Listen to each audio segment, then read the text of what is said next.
Pop Culture Pastor.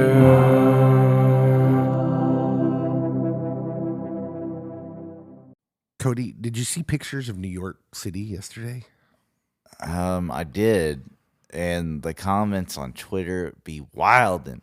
Yeah, I'm still. I didn't look for any explanation. Was that just smog? Was that just bad air? What was that? Fire from Canada.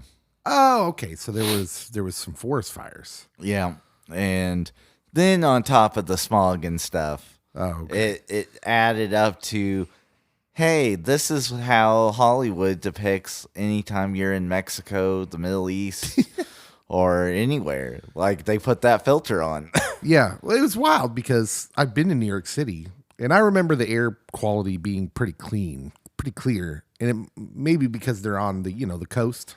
Yeah. I would just assume that's part of it because it's not like they're not putting off any sort of air pollution there. But I remember my trip to New York City. This was way back in 2000. I remember it fondly. I'd love to go back. Oh, like, I would love to go back if someone else planned the whole trip. Like, you plan the Uber or the taxis. You plan how we're getting there, when we're getting there, and I'll just be along for the adventure. So when you go to a place like, say you were going to New York City, you're like someone who likes like a schedule. Like, we're gonna go do this, we're gonna go do this, we're gonna do this. So That's how most people are. I think it's not necessarily that. It's just that there's so many people in New York that it adds to the anxiety levels. And so then I'm like, well, I don't want to do anything really besides just be in the moment. Oh, okay. Interesting. Like, smaller cities, I'm like, oh, let's go explore. Yeah. But I'm a big fan of when I go somewhere new because I think I like places, but actually, and this is going to sound weird because I am an extroverted introvert, but I really like people. And so for me, when I went to New York City, we stayed with a friend who was going to Columbia, and we were there for a couple weeks, and we just would get, in the morning, we'd wake up, we'd eat breakfast, and we'd just go walk. We'd go places. yeah, So I played a lot of basketball in Central Park. We just walked around Manhattan. There were things we did do, like that we had a schedule for. So we went to Letterman's show, David Letterman, and that was taking place at a particular time, obviously. And but everything else, we just kind of were spontaneous. We just walked around and soaked everything in.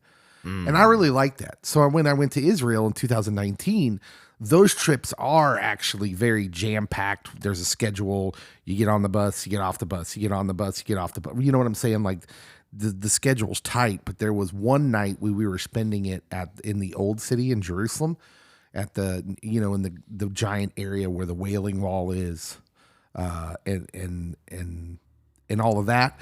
And some people went down and like were getting a tour through the caves, but I declined because I just hung out and where all the people were up there. And there were dudes blowing shofars. I ended up talking for like half an hour with a bunch of like kids who were at rabbi school. Like, so they were at like a school where their parents send them there. They weren't from Jerusalem, but it was like a boarding school is how you become a rabbi, I guess. sweet. And I talked to a young man there. His name was David, like mine.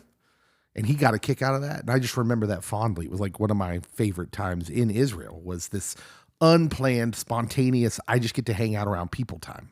So I would have gone in the caves, but I like to explore. Like, there's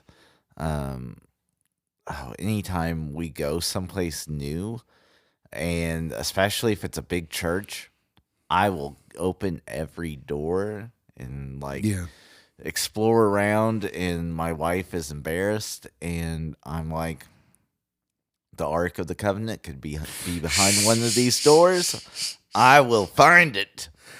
Yeah, I'm definitely a little bit different. That's a little different too. I don't think most people are like that. That's a little forward of you.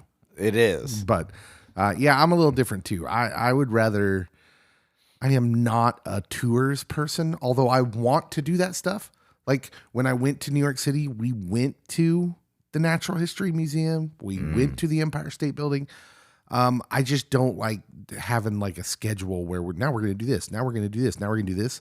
I do like to spontaneously kind of just walk around and get a feel for the place and the people. That's like one of my favorite things. You would not enjoy a Taste of Italy tour. What's that? Oh, it was like an infomercial back in the 90s. Like you could pay to go on tour to Italy, but they gave you like a schedule. Yeah. Yeah. I'd rather just, And it was a Taste of Italy. That's why the people like back in the day when you'd hear about young people backpacking across Europe, that always appealed to me for obvious reasons. You wanted to live out of a backpack. No, now I wouldn't want to do that. Now it doesn't appeal to me. Now I want, hotel rooms. With nice, comfortable beds. I don't want to stay in any hostels. I've seen too many movies about this. Hey, anyways, this is Pop Culture Pastor. Welcome. Sometimes we talk about things, and sure, why not? This is the radio show, and we're going to go back and listen to some music now. Stick around.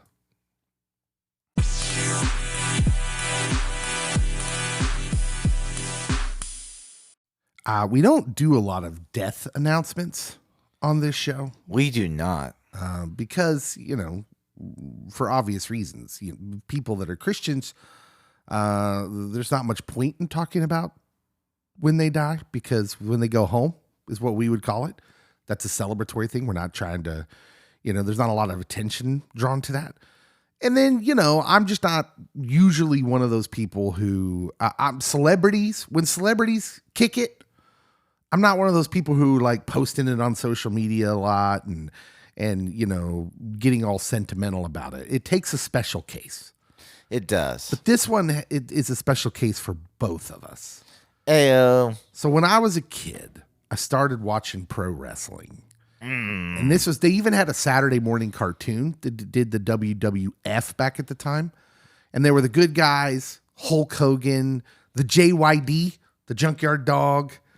There was who else was rocking? Captain Lou Albano, Rowdy Roddy Piper, Sergeant Slaughter. Yeah, I mean there was this crew back then of those wrestling. They were all in the cartoon, and then there were the bad guys.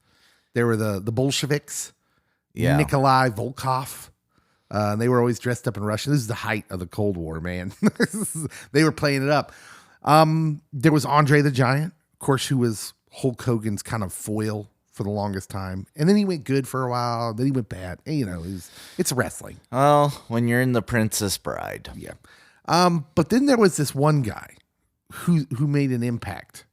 And even in his retired days was still making an impact on us. And because Cody says a word that this guy kind of made popular. And he's the Iron Sheik. Yeah.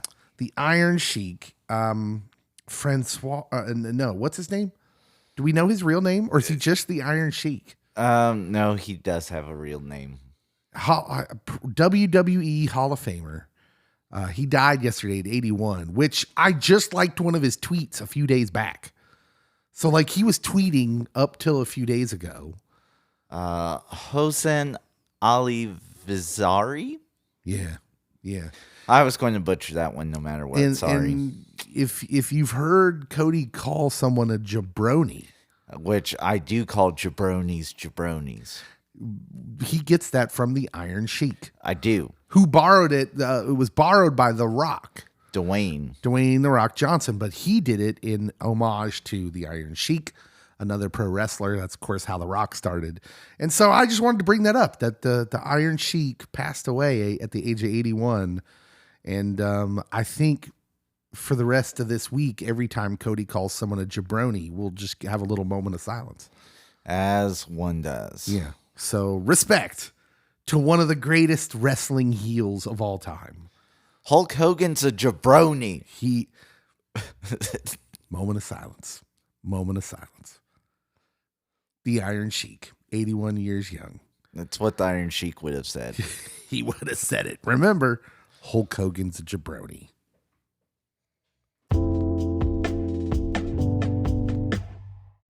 So, Cody, my son for Christmas, 2 years in a row, I've got him this ticket package for Sporting Kansas City.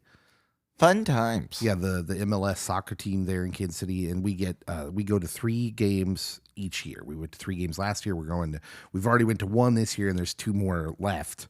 Football's life. Football is life. And yeah, it's a real fun time, and we're both into soccer. He kind of got me into it, and I'm excited about going to Sporting KC. We watch them on TV. We got the Apple TV package for MLS games. Say they were hot trash at the beginning of the season, and then like the month of May happened, and they're like, we know how to play football. Yeah, they're still on the bottom half of the conference, but they had a lot of injuries to start off the season. And so they're still kind of working out of that. But I bring this up because there was kind of big news concerning American soccer yesterday, which you don't usually get big news, but I had to double check it to make sure someone wasn't messing with me. I'm hoping Zlatan's back. No Zava. No Zava. Yeah. He's not. He's still on the avocado farm. But no, Lionel Messi announced he's coming to Inter Miami is the name of the club there. Currently in last place in the Eastern Conference, and he's going to come play for them. And I got excited because Sporting KC plays them later on. It's not until September, but I will tell you this. Thank David Beckham. Yeah, well, he owns the Miami team. Yeah. And so, thank a lot of things because clearly Messi's not just coming to the United States to play, out of the goodness of his heart. He's cashing checks, Holmes. Yeah. He was giving a profit sharing deal with Adidas and Apple TV, that's where the streaming is for all the MLS games. And they're working on a 4-part documentary series on him to follow him around if you don't know who Lionel Messi is, he's one of the best soccer players of all time. He's 35 years old though. He's getting up there, but he does things with the ball that are just kind of magical. So, for most of the past decade, it's been either Messi or Ronaldo as who was the best. Mm-hmm. And it was a battle between those two. I lean Messi. Yeah, well, he just won the World Cup. So him, and who does he play for? Where is he from? Argentina? Yes. Yeah. And they won the World Cup. And he's not, like, when you look at Ronaldo, he looks like a professional athlete. He's buff, he's big. And then you look at Messi, and he looks like, your best friend's dad who gets home from work and has a couple adult beverages, sits on his favorite chair. He looks like that guy. He does not look like he would be a major athlete, but he is. He's one of the best. I'm telling him you said that. I'm sure. I mean, come on, man. He looks in the mirror every day. Hey, I'm not trying to take anything away from him. He's one of the best soccer players in the world, one of the biggest sports in the world. That's not a small thing. It's not. Anyways, I'm looking forward to it. Looking forward to see what he does because that team's in last place. They're worse than Sporting Kansas City. Heyo. And so it'll be interesting.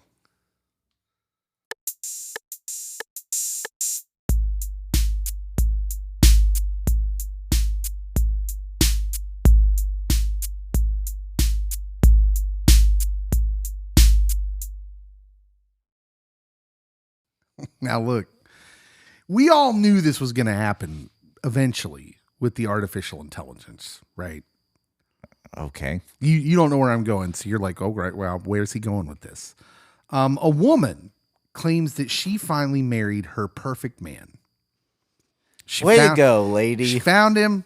Like, first of all, can I tell you how toxic it is, this societal thing where we think we have a destined perfect match out there waiting for us?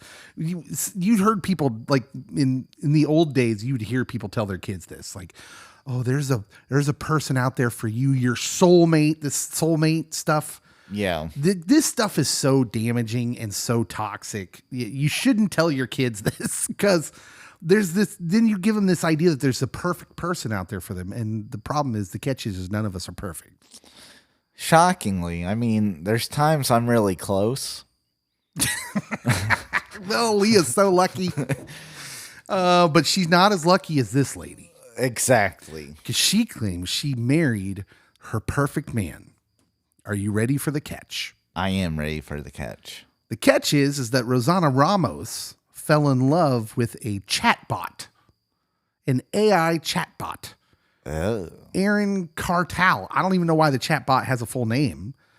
And the pair virtually tied the knot in 2023. She even has pictures of them together with what I assume is a computer-generated image of him. Dreamy. Well, of course he is. The amazing thing is if I can computer generate a picture of my alleged significant other, of course they're going to look amazing.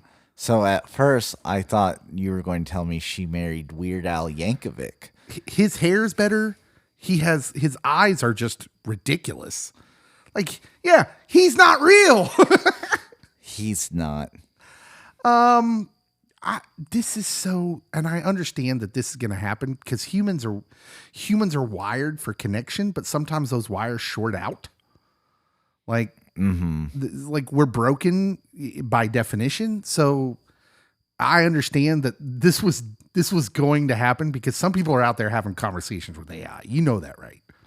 Oh, yeah. Like real, just random conversations. They're just talking to artificial intelligence, which again, I think artificial intelligence, when you use it for what it should be used for, which is data, it's basically like, look at artificial intelligence as the new Google search. That's the way you should look at it. Something that can help you get to the information you're looking for, right? Because it has access to all the data. That's where it gets its quote unquote personality. I mean, honestly, this is so odd. Yeah. But you knew it was coming. Oh, because yeah. humans are weird like that. We want that connection. So instead of using the artificial intelligence as a tool, there are people who are going to use it as companionship. I feel like Joaquin Phoenix did this. Did he? In a movie. Oh, right. We've made movies about this. There's lots of entertainment about us interacting with artificial intelligence androids, like 2001. Yeah. The famous get Westworld. So a lot of stuff from the same writer. Mm-hmm. Oh no, that's not the same writer, but you know what I'm saying. Sci-fi, same category. There's stuff like that out there, and it is based more on human behavior, on how we are looking for companionship in like all the wrong places sometimes. So we're such an internalized, isolated society now because of technology, and then along comes this better technology, and of course we're going to isolate with it. And some people are out there having conversations with artificial intelligence like it's their friend. Yeah. It's not good. What's going to happen when tech support accidentally deletes her husband? Well, I'm sorry. Oh, that portion of the program was compromised. We had to delete it. Says the tech crew. Oh my goodness. You deleted my husband. First of all, can she really be married? Because that, depending on like how that process works, wherever she lives, how is that possible? Did she just say I'm married? That's going to be a great tax deduction because now she's supporting two individuals on her income alone. Yeah. How? Okay, but that's my point. Is the IRS going to recognize that? They're not going to recognize that. If they do, that gives me some ideas. Yeah, exactly. That's exactly why they're not going to recognize that, because that's going to open up a whole can of worms. Have a dozen AI kids. And by can of worms, I'm saying me, and when I claim I have 48 dependents. So this lady who married an artificial intelligence chatbot, which again, I'm a little fuzzy on the rules for that. Like, what do you mean married? Because the government didn't recognize this. I mean, there are some governments out there who, they're not even letting two humans get married whenever they want. Yeah. So we're definitely not down with this. Like, because, and again, like we talked about at the end, all of that is about money when it comes right down to it, from the government's perspective. They're not out here trying to give you tax breaks. No. And I mean, even like the reason why ministers perform government certified sanctioned marriages is because the government's like, oh, it would either have to be them or judges, and we pay judges. Mm-hmm. Let's have the ministers do it, not on our buck. Yeah, because they don't have to pay for it. The people getting married generally pay for the minister. Yep. Yeah. And from the government's point of view, all they really care about is the money. Show me the money. So there's no way that she's married to an AI chatbot in any legal sense. I'm rooting for her. But let's just go down this road for a second. This AI chatbot can't, like, in some ways it's a good deal for her, right? He's agreeable. They're never going to get in a fight, right? The fights aren't going to get too heated. At the end of the day, she's going to control him. That makes it easy. Well, I'm just not going to talk to you for the rest of the night. Yeah. He's never going to leave the seat up on the toilet. Yeah. He's never going to have to get yelled at for that. Never going to complain about what food is ordered or is cooked. He's never going to have to be badgered about doing the outdoor housework. Oh, he ain't going to do any of that at all, actually. Uh-oh. I wish you would help out more around the house. He's in big trouble. No, he's not, because he's not real.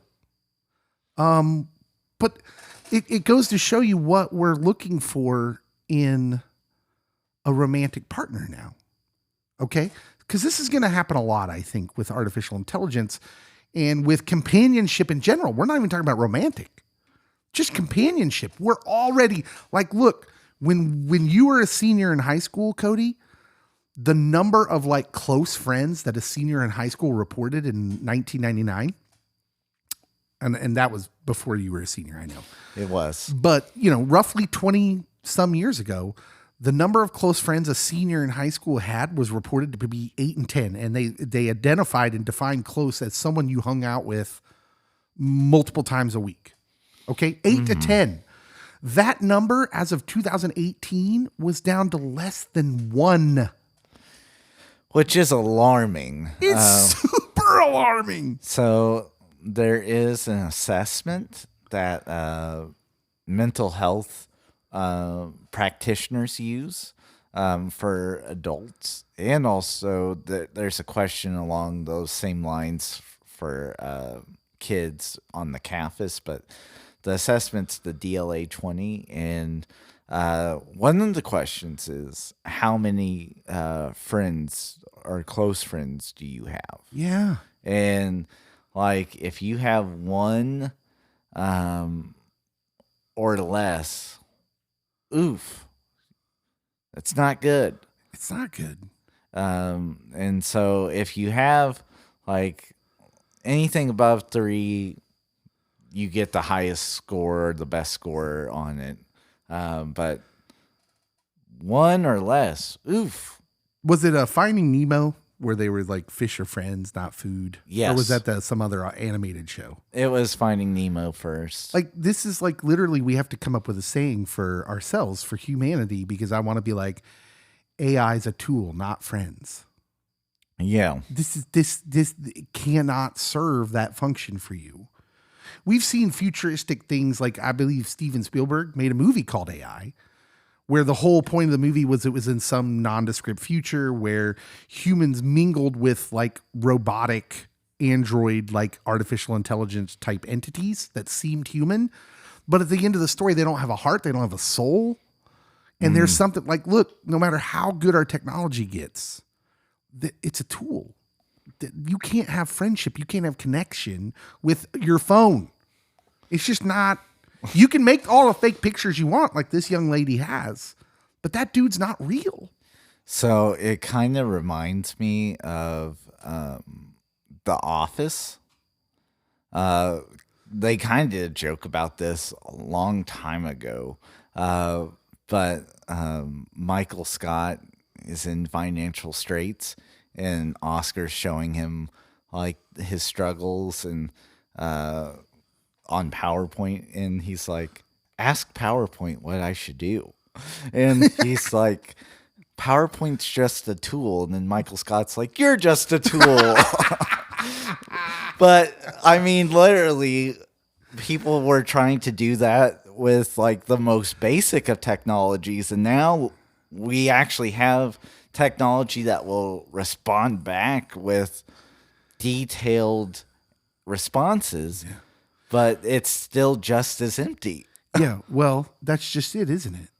Because we've all had real human friends who we responded to them, and they may respond to us, but they're not in it. Mm-hmm. And we realize like, oh, I'm not as much of a friend.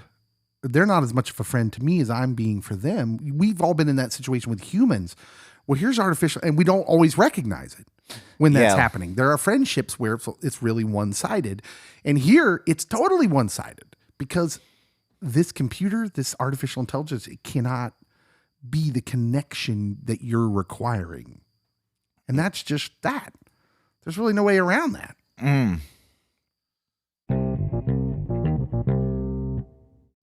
Okay, I'm going to go theological now. You go theological. I have definitely a pop culture reference that may be able to lend itself theologically. I'm going to go theological, evangelical, conservative Christian. All right, you ready for this? We're going Revelation. Can artificial intelligence be the Antichrist? Can it be the beast? Eek. I'm just throwing it out there. When I ask that question, what's your thoughts? Can that be the beast? I think that like anything we elevate to a larger than life, bigger than ourselves, and bigger than God, an idol, can be our own beast. And again, Revelation was written during a very specific time, and no one and their mom knows what John's talking about for future generations, except for John, and Jesus' mom probably does know. Israelites did back then. Yeah. The imagery he's using, it's very their specific. culture would have known what he was talking about. But anyways, that's for another day. Yeah. Yeah. We don't. My question's a little loaded. It is. You a knew little that. Loaded. And I'm just, because I know that some people might be thinking that. Oh, yeah. In which, I mean, again, everything in moderation. I think if you also lift up the Bible to tear down people and like use that to hack and slash everyone you come in contact with, it becomes an idol instead of the living word of God. When you have the Holy Spirit dwelling in you and you know what love is and what mercy and grace are, everything can be misconstrued, even the best of things. That's a good answer. So it's good. For me, so I watched a movie yesterday afternoon, an animated flick called Hush. It's a Batman movie. A Batman cartoon. Yeah. And so Bruce Wayne has a friend that is a brain surgeon. Oh. Yes. Been friends with him since like first grade. But ever since Bruce has donned the cowl and the cape, the friendship has suffered significantly. Yeah, I can see that. Bruce is not well adjusted.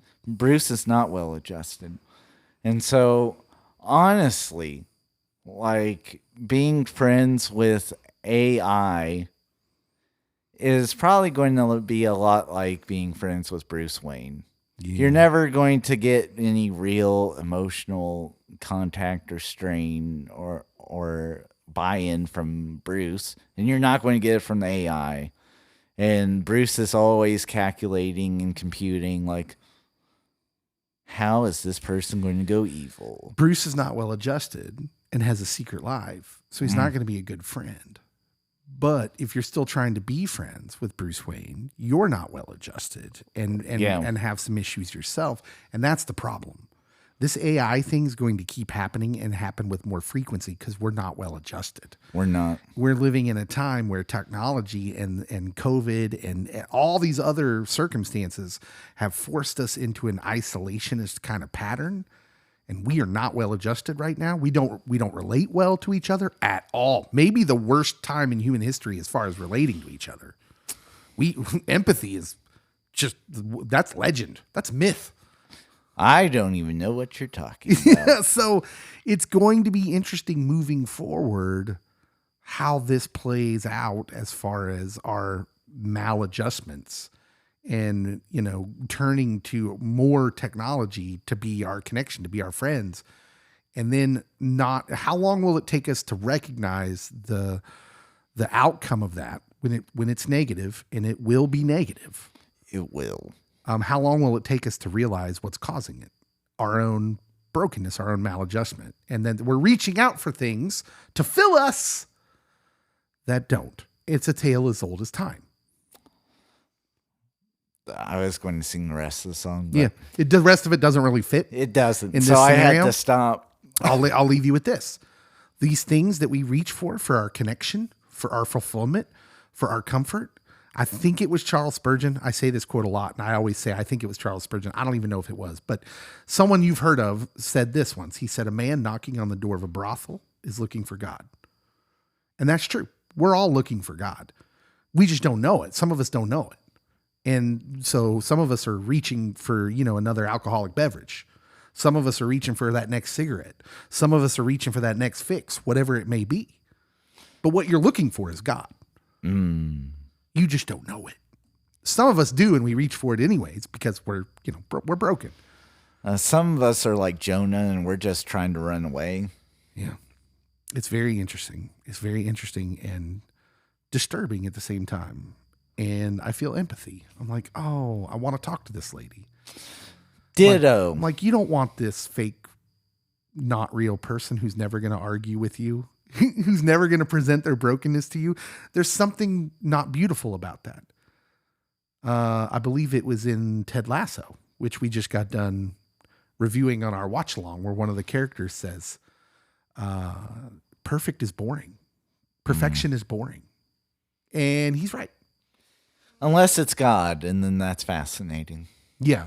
He was speaking for humans, though, for like your connections. I don't like plastic people.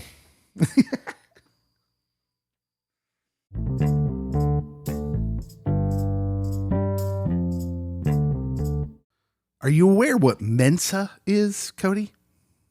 I don't think so. Mensa is like the Genius Club. Oh, it's like this actual thing where you have to prove that you're smart enough by taking all these tests. I don't know why I said tests to prove you're smart enough. And then like, if you are, you're a member of Mensa. Yes, I have heard of it. But you're not a member. Shockingly, not yet. Okay. I like the hopefulness in there. The oldest current Mensa member is 106. What? Yeah. But the age of the youngest member might surprise you. They're only 6. Nope. Oh. Younger.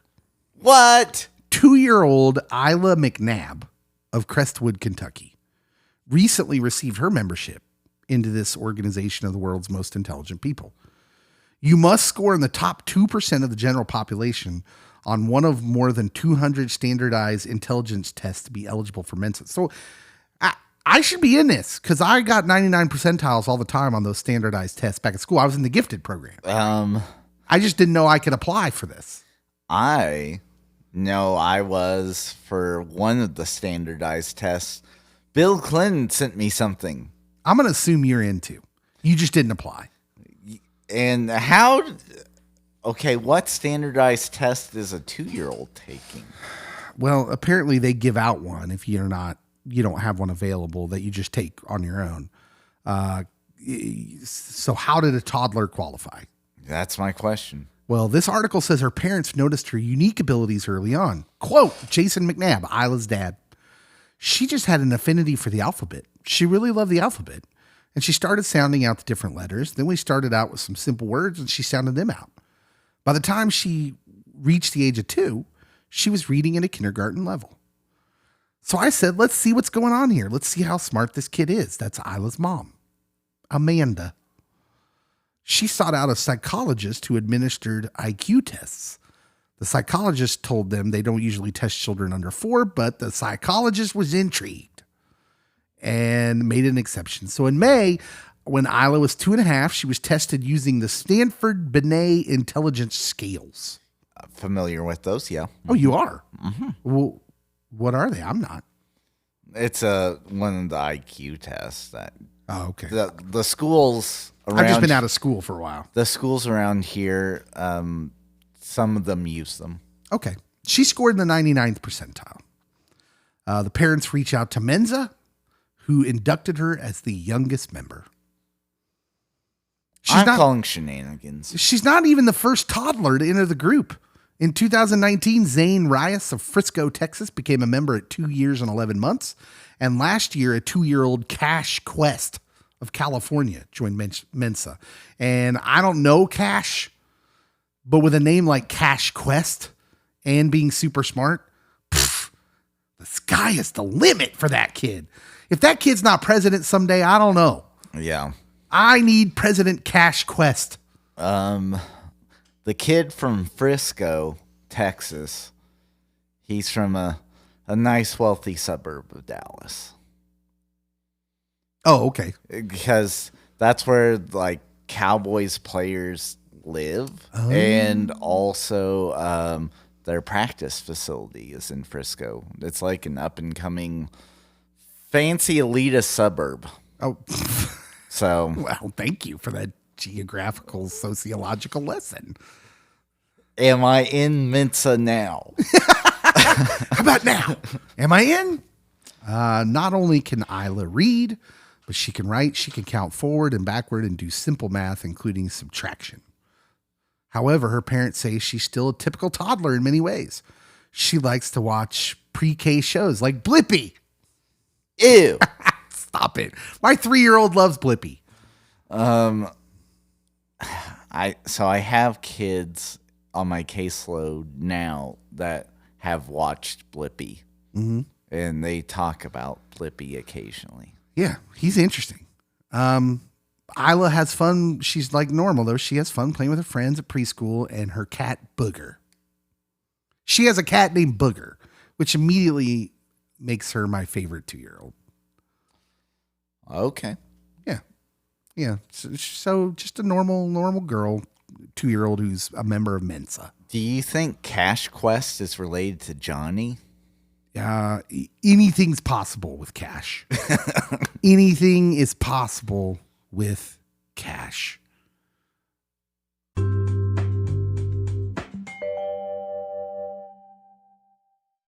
Hey everybody, Dave here. What you have just listened to are bits and pieces of our radio show. We have a radio show on KFEX Firescape Radio located in Chanute, Kansas.